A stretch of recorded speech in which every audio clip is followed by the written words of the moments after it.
Welcome to Shruti Tamil info. இன்றைக்கி நம்மளுடைய சேனலில் பாரம்பரிய முறையில் மிளகு குழம்பு எப்படி வைக்கிறது அப்படிங்கிறத பற்றி தான் பார்க்க போகிறோம். வீடியோக்குள்ளே போகிறதுக்கு முன்னாடி ஃபஸ்ட் டைம் நம்ம சேனலில் பார்க்குறீங்க அப்படின்னா கீழே இருக்கக்கூடிய ரெட் கலர் சப்ஸ்கிரைப் பட்டனை ப்ரெஸ் பண்ணி சப்ஸ்கிரைப் பண்ணிக்கோங்க. அப்படியே பக்கத்தில் இருக்கக்கூடிய பெல் ஐக்கானையும் ப்ரெஸ் பண்ணிக்கோங்க. அப்போ தான் நம்ம சேனலில் போடுற வீடியோவோட நோட்டிஃபிகேஷன் உங்களுக்கு உடனுக்குடன் வரும். வாங்க இந்த மிளகு குழம்பு எப்படி வைக்கலாம் அப்படின்றத பார்க்கலாம்.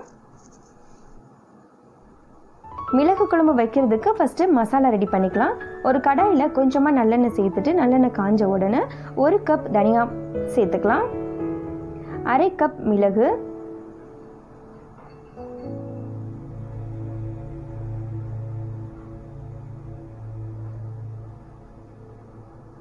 1/2 கப் உளுத்தம்பருப்பு,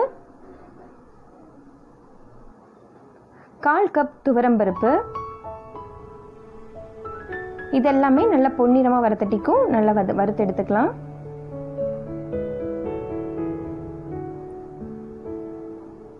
இது கூட காரத்துக்கு தேவையான அளவு வரமிளகாய் சேர்த்துக்கலாம்.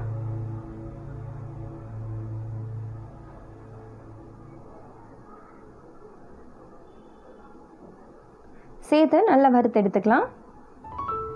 இது கூட ஜீரகம்,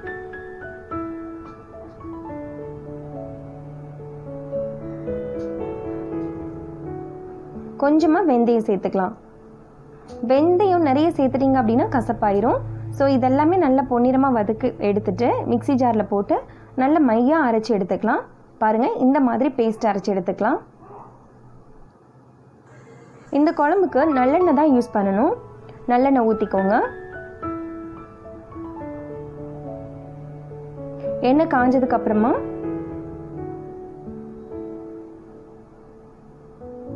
கடுகு, வெந்தயம்,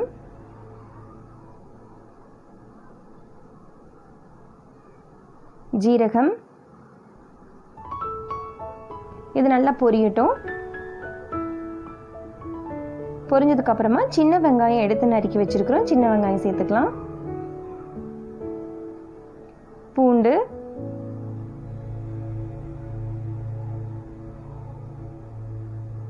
நல்ல பொன்னிறமாக வறுத்தட்டிக்கு வதக்கிக்கலாம்.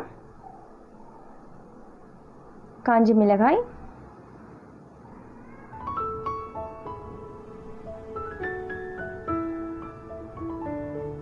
கருவேப்பிலை,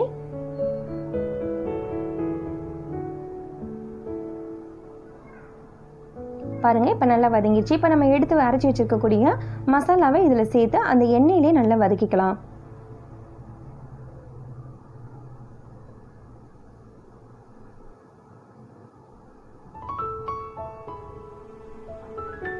இப்போ நம்ம புளி எடுத்து ஒரு எலுமிச்சம்பழ அளவுக்கு புளி எடுத்து கரைச்சி வச்சிருக்கோம். அந்த புளி தண்ணியை இதில் சேர்த்துக்கலாம். சேர்த்து நல்லா மிக்ஸ் பண்ணி விட்டுருங்க.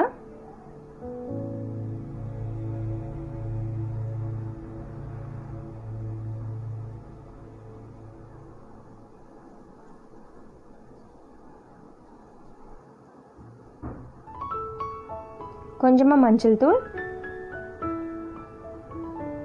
பெருங்காயத்தூள், இது ரெண்டும் சேர்த்து நல்லா மிக்ஸ் பண்ணி விட்டுருங்க. தேவையான அளவு உப்பு.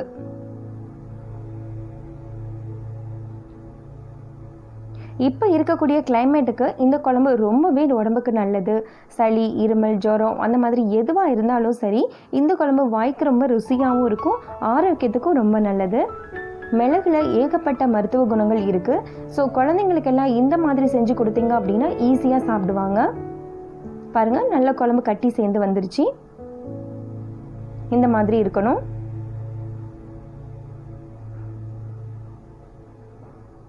இது இட்லி, தோசைக்கு கூட சாப்பிட்லாம், சூடான சாதத்துலேயும் வச்சு சாப்பிட்லாம். கண்டிப்பாக நீங்கள் வீட்டில் ட்ரை பண்ணி பாருங்கள். ட்ரை பண்ணி பார்த்துட்டு எப்படி இருக்குன்னு சொல்லிட்டு கீழே இருக்கக்கூடிய கமெண்ட் பாக்ஸில் கமெண்ட் பண்ணுங்கள். இந்த வீடியோ பிடிச்சிருந்துச்சி அப்படின்னா மறக்காமல் கீழே இருக்கக்கூடிய ரெட் கலர் சப்ஸ்கிரைப் பட்டனை ப்ரெஸ் பண்ணி சப்ஸ்கிரைப்